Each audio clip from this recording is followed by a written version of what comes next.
Hello everyone, welcome back to Himachal success book. आज हम discuss करेंगे 11 से 15 अगस्त 2022 के करंट अफेयर्स। सबसे पहले हम हिमाचल प्रदेश के करंट अफेयर डिस्कस करेंगे, उसके बाद कुछ इंपॉर्टेंट नेशनल और इंटरनेशनल करंट अफेयर डिस्कस करेंगे।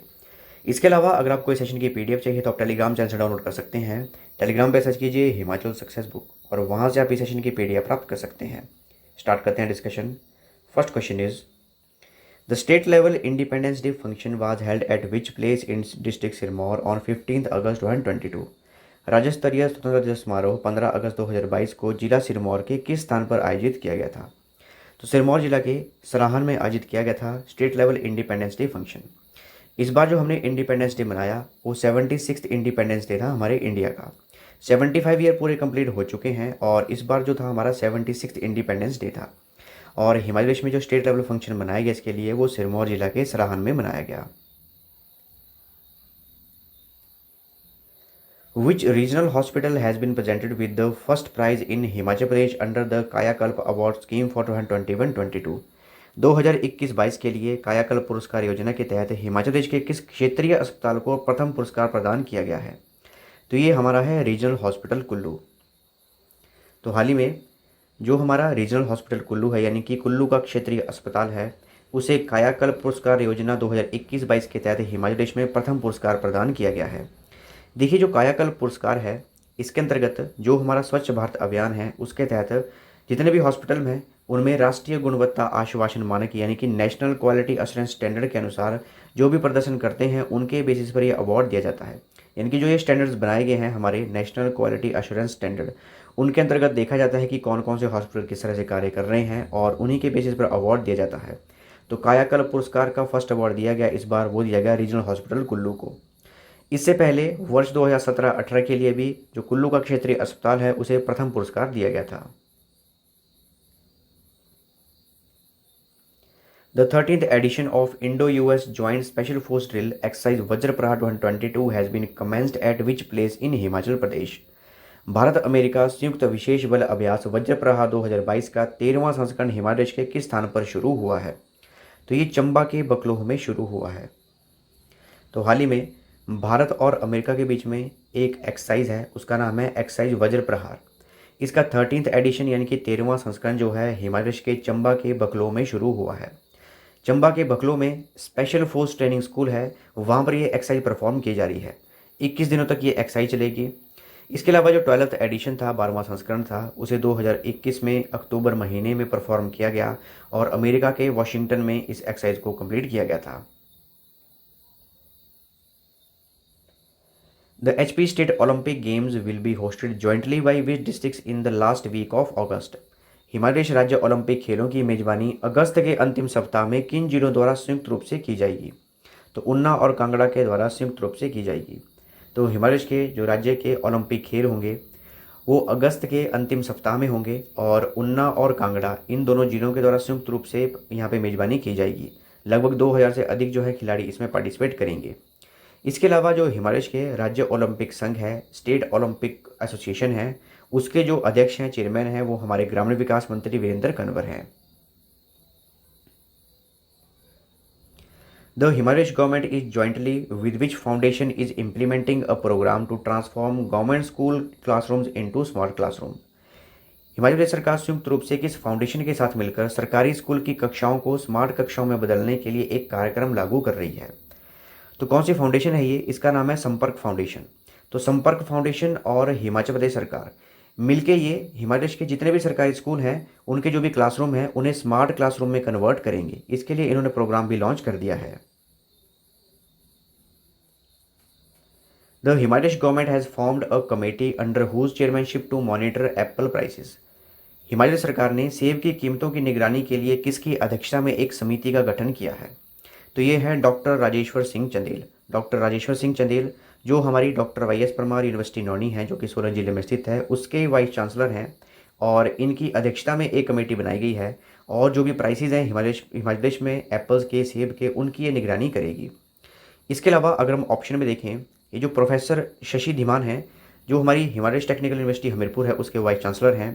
Professor Satyaprakash Bansal, SP Bansal, Himachal Pradesh university Shimla उसके वाइस चांसलर हैं और RD धीमान ये हमारे चीफ सेक्रेटरी हैं हिमाचल प्रदेश के।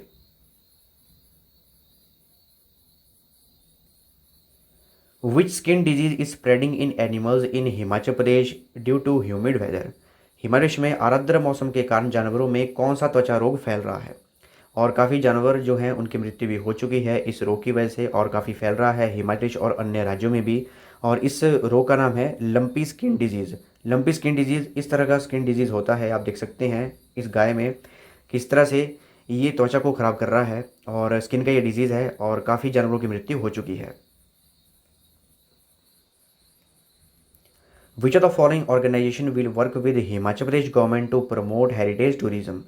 निम्न में से कौन सा संगठन विरासत पर्यटन को बढ़ावा देने के लिए हिमाचल प्रदेश सरकार के साथ काम करेगा। ये है हमारा Indian national trust for art and culture heritage, यानी कि इंटेक। इंटेक जो है हिमाचल सरकार के साथ मिलकर कार्य करेगा। किस लिए कार्य करेगा, जो हिमाचल प्रदेश में हेरिटेज टूरिज्म है उसको प्रमोट करने के लिए, यानी कि विरासत पर्यटन को बढ़ावा देने के लिए कार्य करेगा। In which district Mount Unam is located that has been scaled by teams of students from Bishop Cotton School Shimla recently। Mount Yunam किस जिले में स्थित है जिसकी हाल ही में बिशप कॉटन स्कूल शिमला के छात्रों की टीम ने चढ़ाई की है। तो ये जो है लाहौल स्पीति जिले में स्थित है, और ये जो माउंट यूनम है जो बारलाचा पास है उसके काफ़ी नज़दीक है ये। तो एग्जाम में क्वेश्चन इस तरह से भी आ सकता है कि बारलाचा पास के नज़दीक कौन सा माउंट है, ये है माउंट यूनम, और 6111 मीटर की ऊंचाई पर यह स्थित है। डिस्कस करते हैं नेशनल और इंटरनेशनल करंट अफेयर्स।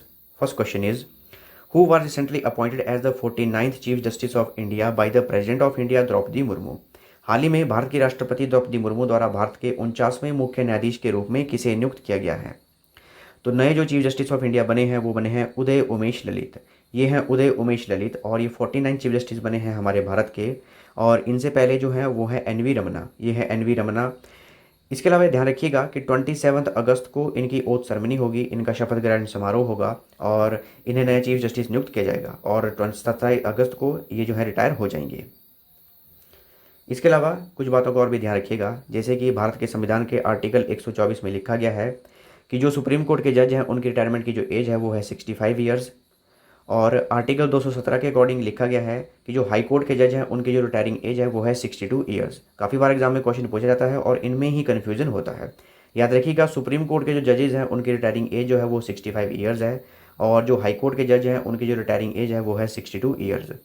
और पहले जो हाई कोर्ट के जज की रिटायरिंग एज है वो 60 ईयर्स होती थी, लेकिन वर्ष 1963 में अमेंडमेंट की गई, 114th कॉन्स्टिट्यूशनल अमेंडमेंट की गई, और जो एज है उसे इंक्रीज करके 62 कर दिया गया। Janata Dal united leader Nitish Kumar took oath as the chief minister of Bihar for how many consecutive times. Janata Dal United के नेता नीतीश कुमार ने लगातार कितनी बार बिहार के मुख्यमंत्री के रूप में शपथ ली। तो लगातार 8वीं बार मुख्यमंत्री बन चुके हैं बिहार के, और ये हैं नीतीश कुमार। इनकी पार्टी का नाम याद रखिएगा जनता दल यूनाइटेड, और पहली बार ये मुख्यमंत्री बने थे 3 मार्च 2000 को। इसके अलावा डेप्यूटी चीफ मिनिस्टर भी बनाए गए हैं, वो हैं तेजस्वी यादव, और इनकी जो पार्टी है वो है राष्ट्रीय जनता दल। इसके अलावा ये भी याद रखिएगा बिहार की जो कैपिटल है वो है पटना। चीफ मिनिस्टर अभी हमने डिस्कस किया वो बने हैं नीतीश कुमार, 8वीं बार ये बने हैं चीफ मिनिस्टर। गवर्नर जो है वो है फागू चौहान, और जो लेजिस्लेचर है वो बाईकैमरल है। देखिए बाईकैमरल का मतलब क्या है, देखिए एक होती है विधानसभा, एक होती है विधान परिषद, लेजिस्लेटिव काउंसिल और लेजिस्लेटिव असेंबली। जैसे कि हिमाचल प्रदेश में वो है लेजिस्लेटिव असेंबली, यानी कि विधानसभा है हिमाचल प्रदेश में। दूसरी होती है लेजिस्लेटिव काउंसिल, वो होती है विधान परिषद। तो कुछ राज्यों में दोनों हैं, लेजिस्लेटिव असेंबली भी है, लेजिस्लेटिव काउंसिल भी है। तो कुछ राज्य हैं जैसे कि आंध्र प्रदेश, बिहार, कर्नाटका, महाराष्ट्र, तेलंगाना, उत्तर प्रदेश, इनमें जो है दोनों हैं, लेजिस्लेटिव असेंबली भी है, लेजिस्लेटिव काउंसिल भी है। जैसे हिमाचल प्रदेश में एक ही है, वो है लेजिस्लेटिव असेंबली, तो इसे कहते हैं बाई कैमरल लेजिस्लेचर। इसके अलावा बिहार में एक नेशनल पार्क है, उसका नाम है Valmiki national park. Which organisation ministry has created the spark, the first 3D virtual space technology park. किस संगठन मंत्रालय ने पहला 3D virtual space tech park spark बनाया है। तो किसने बनाया है, ये बनाया है इंडियन स्पेस रिसर्च ऑर्गेनाइजेशन ने, इसरो के द्वारा बनाया गया है। देखिए जो हमारा इंडियन स्पेस रिसर्च ऑर्गेनाइजेशन है उसके जो चेयरमैन है वो है एस सोमनाथ। इनके द्वारा एक हमारा वर्चुअल स्पेस टेक्नोलॉजी पार्क जो है, म्यूजियम जो है, इसका उद्घाटन किया गया। इसका नाम रखा गया है स्पार्क, SPARK। इसका नाम याद रखिएगा, एग्जाम में क्वेश्चन आ सकता है। और ये हमारा इंडिया का पहला वर्चुअल स्पेस टेक्नोलॉजी म्यूजियम है। याद रखिएगा इंडिया का पहला वर्चुअल स्पेस टेक्नोलॉजी म्यूजियम है। और इसे किसके द्वारा शुरुआत की गई, इस इंडियन स्पेस रिसर्च ऑर्गेनाइजेशन यानी कि इसरो के द्वारा शुरुआत की गई। बात करें इंडियन स्पेस रिसर्च ऑर्गेनाइजेशन की, हेडक्वार्टर है बेंगलुरु में। 15 अगस्त 1969 को इसकी स्थापना की गई थी और प्रेजेंट में जो चेयरमैन है वो है S Somnath. Which company recently partnered with the Ministry of Skill Development and Entrepreneurship and Capacity Building Commission for Capacity Building of Civil Servants of India? हाल ही में किस कंपनी ने भारत के सिविल सेवकों के क्षमता निर्माण के लिए कौशल विकास और उद्यमिता मंत्रालय और क्षमता निर्माण आयोग के साथ भागीदारी की है? किसने की है? ये की है माइक्रोसॉफ्ट ने। यानी कि इसका मतलब ये है कि माइक्रोसॉफ्ट और जो हमारी ministry of skill development and entrepreneurship है और कैपेसिटी बिल्डिंग कमीशन है, ये तीनों मिलके जो भारत के सिविल सर्वेंट हैं उनकी स्किल को इंप्रूव करने के लिए उन्हें ट्रेनिंग प्रदान करेंगे। सिविल सर्वेंट कौन होते हैं? जैसे कि हमारे आईएएस ऑफिसर हो गए, आईपीएस हो गए, एचएस ऑफिसर हो गए, ये सारे के सारे सिविल सर्वेंट कहलाते हैं। तो इनको ट्रेनिंग दी जाएगी और इसमें माइक्रोसॉफ्ट कंपनी जो है भागीदारी करेगी। Which country recently signed a tender to set up an 1150 megawatt solar project with the International Solar Alliance? हाल ही में किस देश ने अंतर्राष्ट्रीय सौर गठबंधन के साथ 1150 मेगावाट की सौर परियोजना स्थापित करने के लिए एक निविदा पर हस्ताक्षर किए हैं? किसने किए हैं? ये किए हैं क्यूबा ने। तो क्यूबा में जो इंटरनेशनल सोलर अलायंस है इनके द्वारा 1150 मेगावाट का एक सोलर प्रोजेक्ट जो है इंस्टॉल किया जाएगा। मैप में देखें अगर हम क्यूबा को, यहाँ पर है हमारा प्यारा भारत और ये जो है ये है क्यूबा। क्यूबा की कैपिटल है हवाना, करेंसी है क्यूबन पीसो और ऑफिशियल लैंग्वेज इनकी है Spanish. According to Morgan Stanley's economist, in which year India will become Asia's strongest economy? Morgan Stanley की अर्थशास्त्रियों के अनुसार भारत की इस वर्ष एशिया की सबसे मजबूत अर्थव्यवस्था बन जाएगा। कब बनेगा? ये बनेगा फाइनेंशियल ईयर 2022-23 में। अभी कौन सा चला है? अभी चला है ये फाइनेंशियल ईयर 2022-23। 1 अप्रैल 2022 को ये शुरू हुआ था और 31 मार्च 2023 को ये ख़त्म हो जाएगा। तो इसी फाइनेंशियल ईयर में जो हमारा इंडिया है ये एशिया का सबसे मजबूत अर्थव्यवस्था यानी कि एशिया की सबसे स्ट्रॉन्ग इकोनॉमी बन जाएगा। किसने कहा? ये जो मॉर्गन स्टैनली कंपनी है इनके इकोनॉमिस्ट द्वारा कहा गया। Who was recently awarded with the Indian Council for Cultural Relations Distinguished Indologist for 2021? हाल ही में 2021 के लिए भारतीय सांस्कृतिक संबंध विशिष्ट इंडोलॉजिस्ट परिषद से किसे सम्मानित किया गया है? ये है जेफरी आर्मस्ट्रॉन्ग, इन्हें ये अवार्ड दिया गया। Which country recently launched 16 new satellites into space for commercial remote sensing and atmospheric imaging? किस देश ने हाल ही में वाणिज्यिक रिमोट सेंसिंग और वायुमंडलीय इमेजिंग के लिए 16 नए उपग्रहों को अंतरिक्ष में प्रक्षेपित किया है? किसके द्वारा भेजा गया? ये भेजा गया है चाइना के द्वारा। ऑप्शन बी करेक्ट आंसर है। तो चाइना के द्वारा 16 नए सैटेलाइट जो है वो स्पेस में भेजे गए हैं। क्यों भेजे गए हैं? ताकि जो एटमॉस्फेयर है उसकी इमेजिंग की जा सके और रिमोट सेंसिंग की जा सके। Name the company that recently launched an online project named India की उड़ान to mark the 75th anniversary of India's independence। उस कंपनी का नाम बताइए जिसने हाल ही में भारत की स्वतंत्रता की 75वीं वर्षगांठ को चिन्हित करने के लिए इंडिया की उड़ान नामक एक ऑनलाइन परियोजना शुरू की है। ये की गई है गूगल के द्वारा शुरू। गूगल के द्वारा जो है इंडिया की उड़ान जो है एक नया प्रोजेक्ट शुरू किया गया है। Indrajit Kamotra was recently appointed as the Managing Director and Chief Executive Officer of which small finance bank? Indrajit Kamorta को हाल ही में किस लघु वित्त बैंक के प्रबंध निदेशक और मुख्य कार्यकारी अधिकारी के रूप में नियुक्त किया गया है? ये है हमारा यूनिटी स्मॉल फाइनेंस बैंक। इसके नए एमडी एंड सीईओ बने हैं Indrajit Kamorta. Who was recently appointed as the Cabinet Secretary for a further period of 1 year? हाल ही में किसे 1 वर्ष की अतिरिक्त अवधि के लिए कैबिनेट सचिव के रूप में नियुक्त किया गया है। तो कौन है ये? ये है राजीव गौबा। इन्हें 1 साल की एक्सटेंशन दे दी गई है और अगले वर्ष तक भी ये कैबिनेट सेक्रेटरी बने रहेंगे हमारे भारत के। Name the company that recently became the first technology company to join the ONDC open network for digital commerce platform to launch an e-commerce app for India. उस कंपनी का नाम बताइए जो हाल ही में भारत के लिए ई-कॉमर्स ऐप लॉन्च करने के लिए ONDC प्लेटफॉर्म से जुड़ने वाली पहली प्रौद्योगिकी कंपनी बन गई है। ये है हमारी माइक्रोसॉफ्ट। माइक्रोसॉफ्ट जो है पहली टेक्नोलॉजी कंपनी बन गई है जिन्होंने कि open network for digital commerce platform इसे ज्वाइन किया है।